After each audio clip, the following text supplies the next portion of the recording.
하는 이름은 가졌으나 사대 교회에 예수님께서 중간 점검하러 오셨어요. 그런 다음에 예수님께서 하시는 말씀이 오늘 본문의 내용입니다. 근데 예수님께서 뭐라고 처음에 말씀하시는가 하면 방금 제가 말씀드렸던 대로 쭉 어떤 분인가 예수님이 당신에 대해서 이야기하신 다음에 네가 살았다 하는 이름을 가졌으나 너 살아있다 이거예요. 그런 이름을 가졌다고 소문 다 났어. 그러니까 성도답게 산다고, 믿음 좋다고, 하나님 백성답다고 사람들이 그렇게 말해주네요. 성도들 사이에 그래 하나님 앞에서 살아가는 것은 이렇게 살아가는 거야 라고 서로서로 인정을 해주네요. 그래서 사람들이 다 인정을 해줘요. 그 4대 시의 그 모든 도성의 사람들도 이 4대 교회 성도들 다 인정해줘요. 그래 성도라면 저래야지, 하나님의 사람들이라면 저렇게 해야지, 그래 교인이라면 저렇게 살아야지, 맞지, 이렇게 인정을 받는 거예요. 진짜 살아있다는 거예요. 살았다 하는 이름을 가졌대요. 그런데 가졌으나 하는 거 보니까 뉘앙스가 이상하죠? 예수는 그렇게 안 본다는 거죠. 사람들은 그렇게 보지만 예수님은 그렇게 안 본다는 거예요. 그러면 예수님께서 누구한테 그렇게 안 본다는 말씀인가? 사대 교회의 사자에게 편지하라. 하나님이 7영과 7표를 가지시니가 이르시되 내가 너의 행위를 아노니. 너의 행위, 너 목회자, 너 사대 교회의 사자인, 나의 사자인 목자라고 생각하는 너, 1차적으로 너 목회자인 너, 그 다음에 또 4대 교회라는 이 집단 공동체를 단수로 생각해서 교회 4대 교회 성도들 너희, 이렇게 해석을 해요.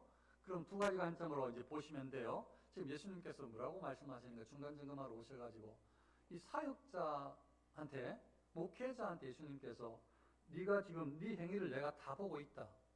네가 살았다 하는 이름을 가졌다. 지금 이제 용어를 바꾼다면 일단 적어도 성도들한테 사랑받는 목사예요. 우리 목사님 훌륭하다고. 하나님의 목자라면 저렇게 살아야 된다고.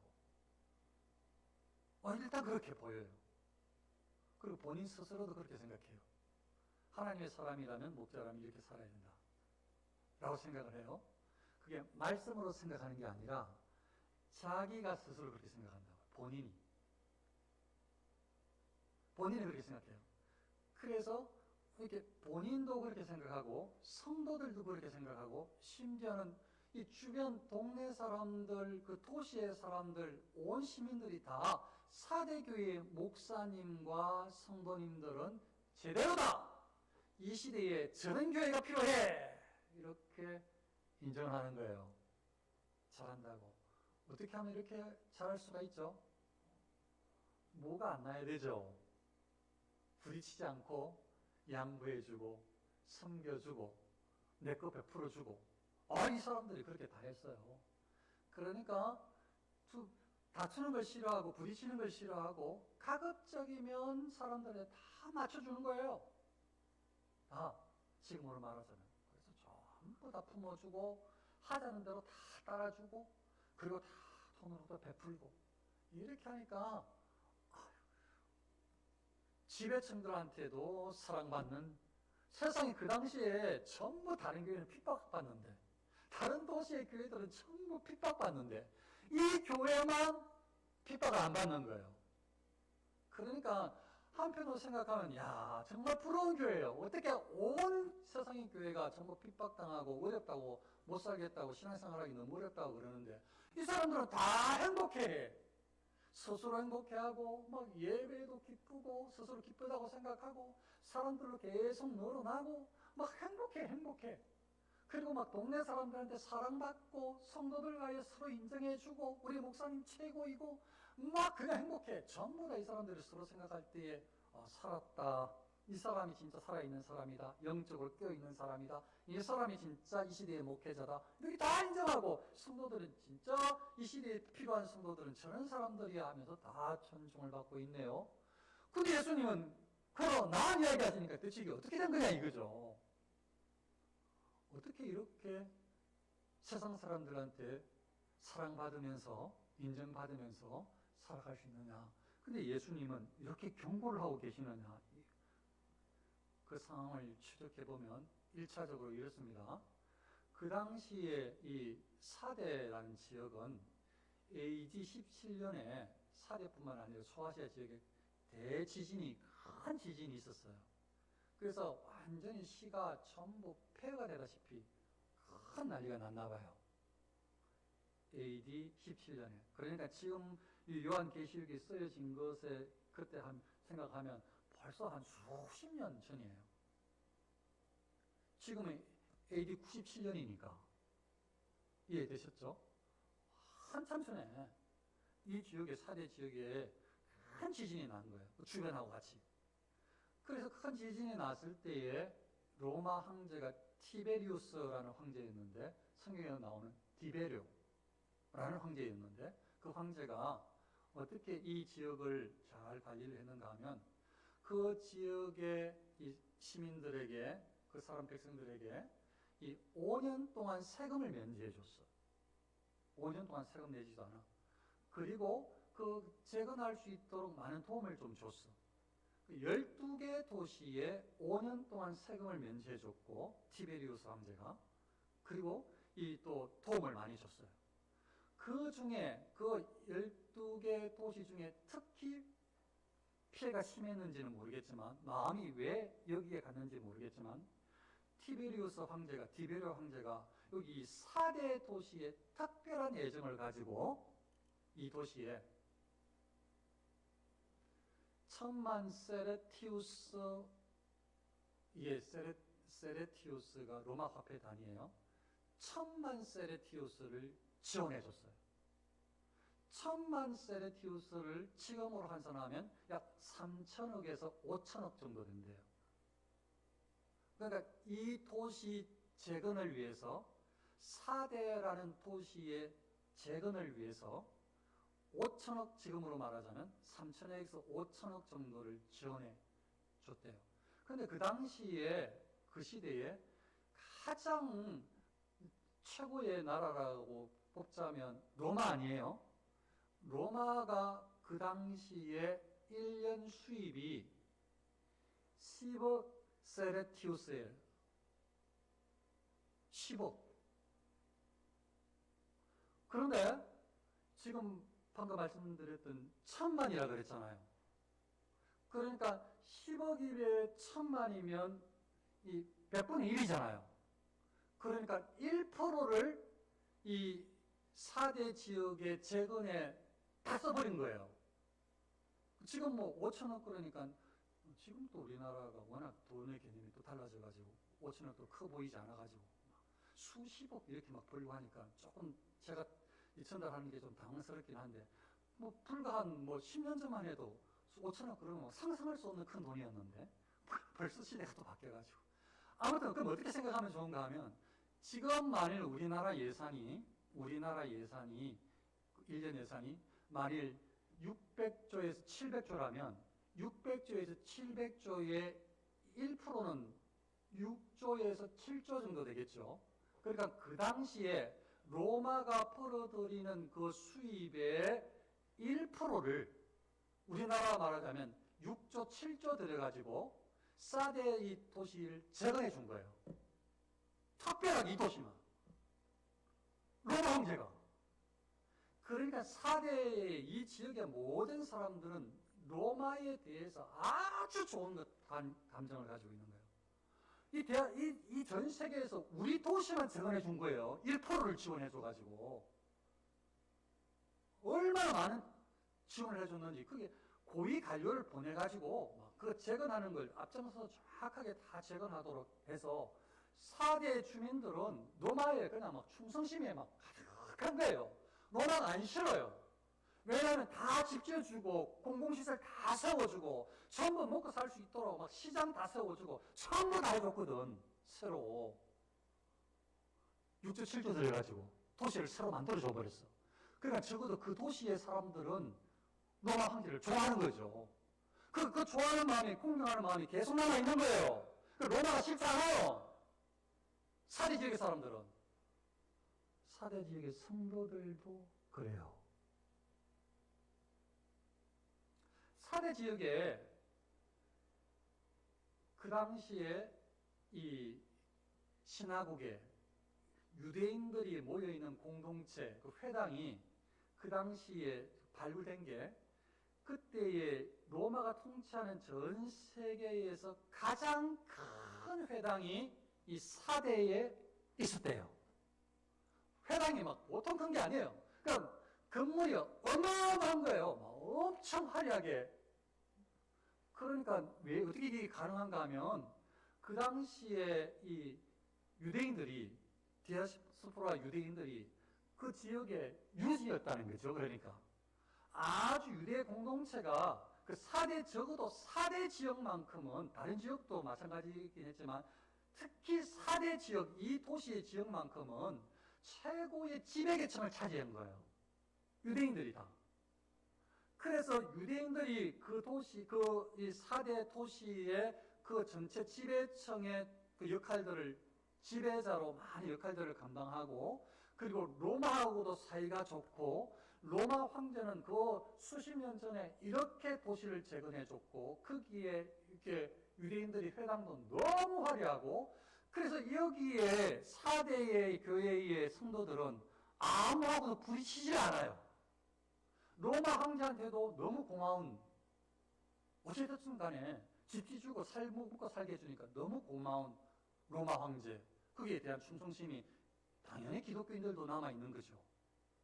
그리고 유대인들하고도 안 싸워요. 다른 데는 유대인들이 기독교인들 다 죽으려고 하는데 여기는 기독교인들하고 유대인들하고 사이도 좋아. 아니 대체 어떻게 했길래 유대인들하고도 사이가 좋고, 어떻게 했길래 이 로마 황제하고 로마 지배층들하고도 사이가 좋고, 어떻게 했길래 동네 사람들하고 사이가 좋고, 어떻게 이럴 수가 있냐고요? 그래서 다 인정받는 거예요. 온 세상의 교회인들은 다 여기 사대 교회 성도들처럼 살으면 인정해 줄 만하거든. 근데 왜 이게 어떻게 가능한가 하면 이 성도들이 우상을 섬기는데 같이 향을 꽂고, 모임 때마다 우상 음식을 같이 나누어서 축제를 같이 참석하고, 캐롤을 즐기는 것도 같이 동참하고, 그리고 모든 길드 조합에, 거기에 그 유명한 것은 이 옷감, 양모, 그리고 염색업인데 그 당시에 아주 가장 유명한 지역이었대요.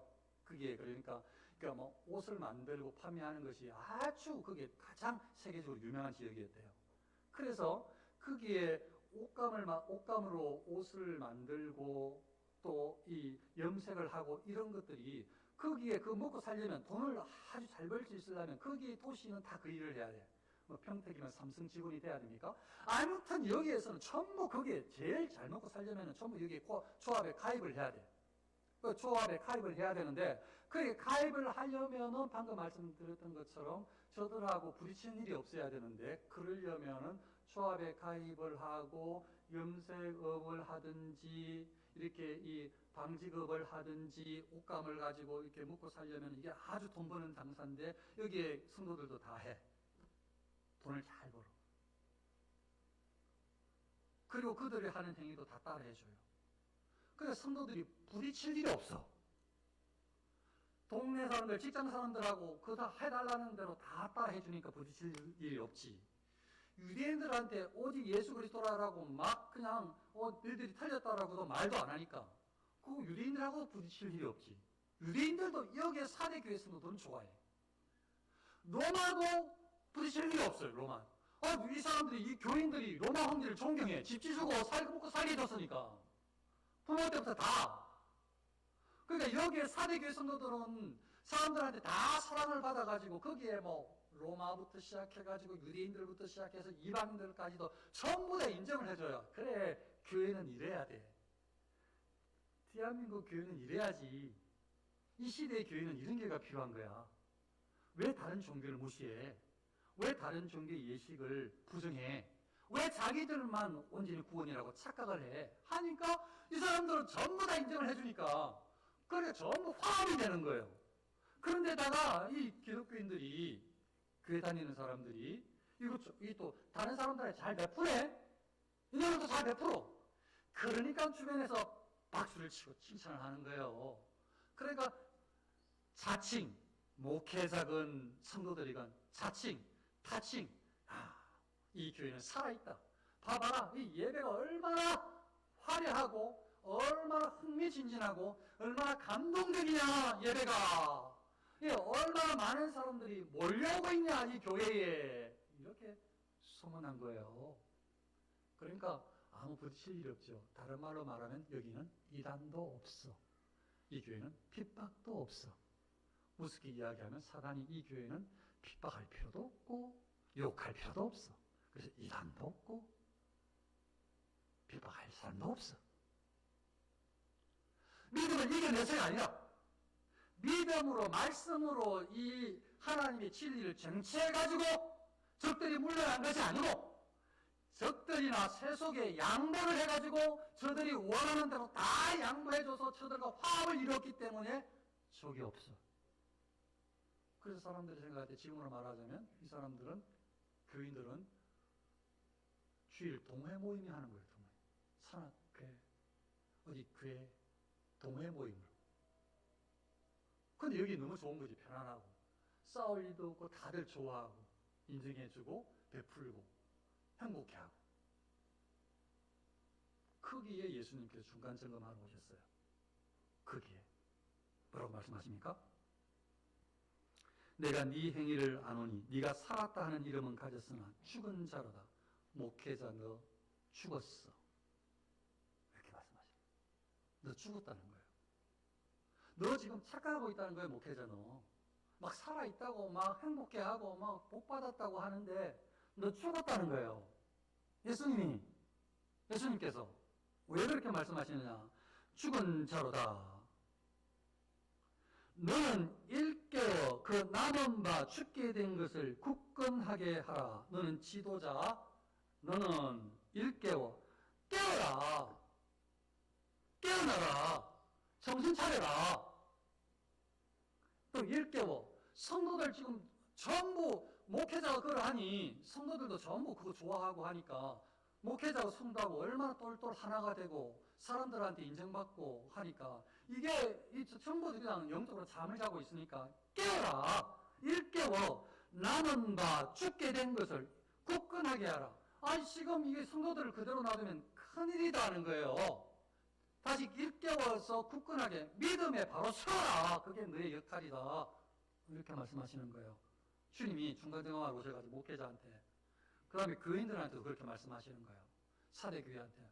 이게 뭐 너무 행복해하고 있는데 좋은 줄 알고 살아가는데 지금 말씀이 깨어라. 성도들 그렇게 놔두면 안 된다고 굳건하게 하라고 지금 그렇게 말씀하시는 거예요.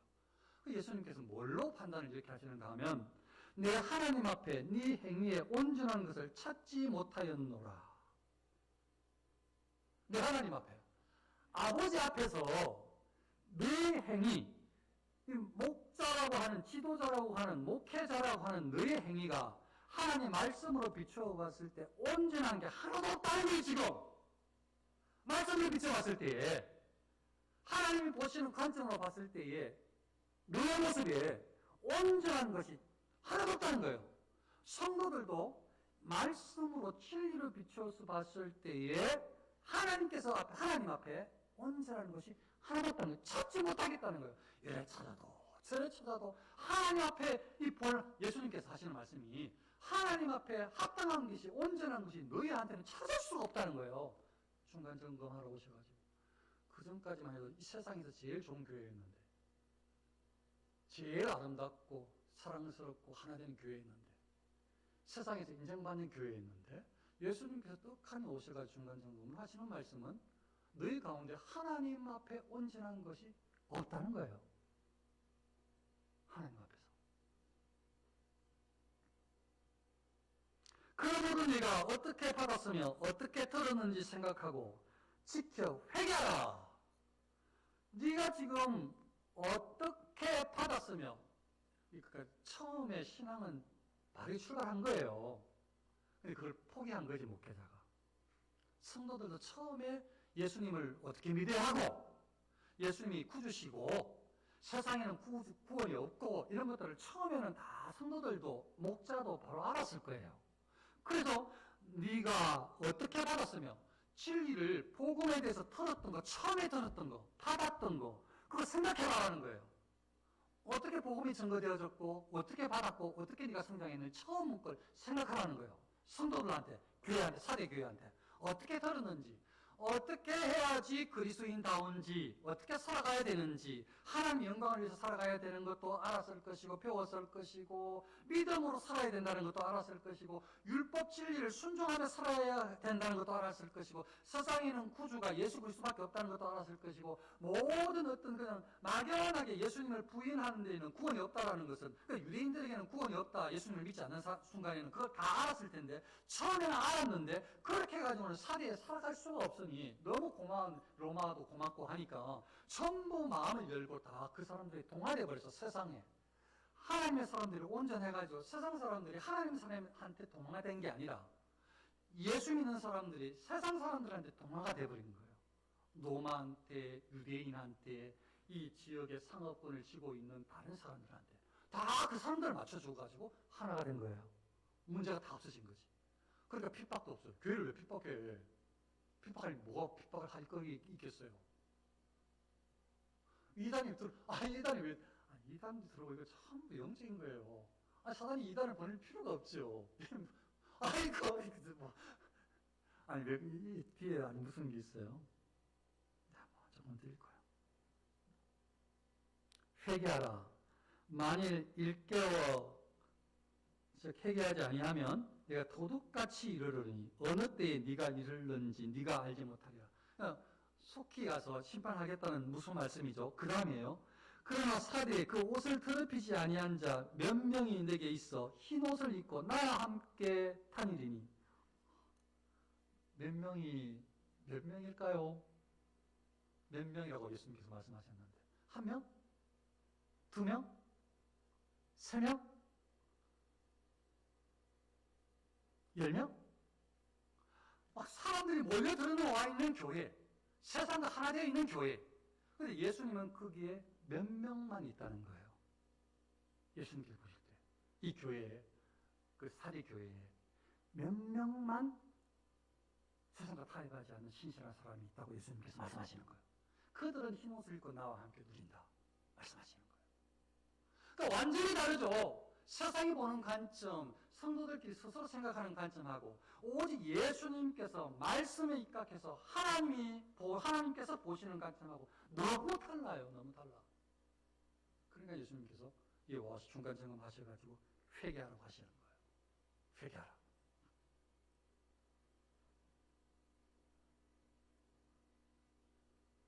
이기는 자는 이와 같이 흰 옷을 입을 것이요 내가 그 이름을 생명책에서 결코 지우지 아니하고 그 이름을 내 아버지 앞과 그의 천사들 앞에서 시인하리라. 마지막 때에 예수님께서 재림에 오시고 그때에는 예수님께서 만왕의 왕 만유의 주시라는 심판주로서의 심판권을 행사하실 건데, 그거는 여러 차례 말씀을 드렸고, 오늘 지금 예수님께서 말씀하시는 내 아버지 앞과 그의 천사들 앞에서 시인하리라, 이 제목과 관련되어 있는 이 장면은 같이 기도도 그렇게 했지만, 이 마지막 새하늘과 새 땅에서 들어가기 전에 그 백보자 심판 말고 사람이 죽었을 때에 하나님 앞에 서는 것, 이거 이야기란 말이에요. 그때에 우리가 이제 죽어서 육은 죽고 영이 이제 하나님 앞에 나아갔을 때에, 그때에 우리가 이 낙은 천국 백성이 되느냐 그렇지 않는 것이 하나님 앞에서 이제 심판을 받아야 되는데, 거기에서 예수님께서 증언을 해주신다면, 예수님께서 지금 증언을 해주시겠다고, 내가 내 아버지 앞과 그의 천사들 앞에서 시인하리라. 시인하신다는 거예요. 이 사람은 나와 그리고 이 하나님 말씀 앞에 부족함 없는, 아니 내가 그냥 희생해 준 나의 이 대속의 사람입니다 라고 시인한 사람이 이 사람들, 이기는 사람들, 혹 회개에 돌아오는 사람들이라는 거예요. 완전히 예수님께서 말씀하시는 이 예수님의 시각, 성경적인 시각하고 이 사대교회 성도들과 목회자가 생각하는 시각하고 너무나 딴판인 거죠. 완전 다른 거죠. 완전 다른.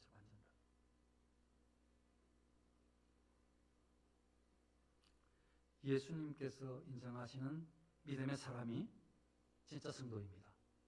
그릇갈 수가 있지만 회개하여 돌아가는 사람이 이기는 자이고 흰옷 입을 사람들입니다. 저와 여러분들은 흰옷 입을 사람, 주님과 함께 근일 사람, 하나님 앞에서 섰을 때에 예수님께서 시인하는 사람이 되어야 하고 될 줄로 믿습니다. 저와 여러분들이 남아있는 여생 얼마 몇 년 남아 몇 수십 년 남아있는지 모르겠지만 우리 각자 다 다르지만 예수님 앞에서, 하나님 앞에서 말씀을 쫓아서 살아가는 방향으로 빨리 트시고 방향을 잡으시고 순종하시며 승리하시는 삶을 사시기를 축원합니다. 기도하겠습니다. 아버지 하나님, 저희들